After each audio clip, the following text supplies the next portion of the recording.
Hello friends, আশা করি সবাই ভালো আছো।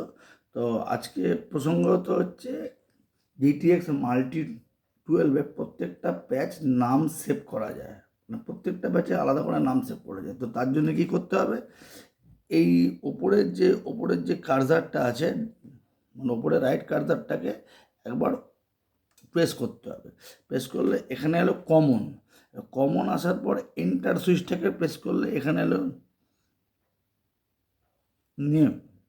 এবার মানে এই অপশানটা আসার পর আবার এন্টার প্রেস করতে হবে। এবার এখানে যেমন আমার সেভ করা আছে ম্যানুয়াল রজত বলে। এবার তোমরা যেরমভাবে খুশি এই ডিসপ্লের মধ্যে যেরমভাবে তোমাদের যে নাম দিয়ে সুবিধা হবে সে নাম দিয়ে সেভ করে রাখতে পারো। ওকে, এটাই হচ্ছে নাম সেভ করার ফান্ডা। আশা করি বুঝতে পেরেছো সবাই। থ্যাংক ইউ, অসংখ্য ধন্যবাদ। জয় হিন্দ।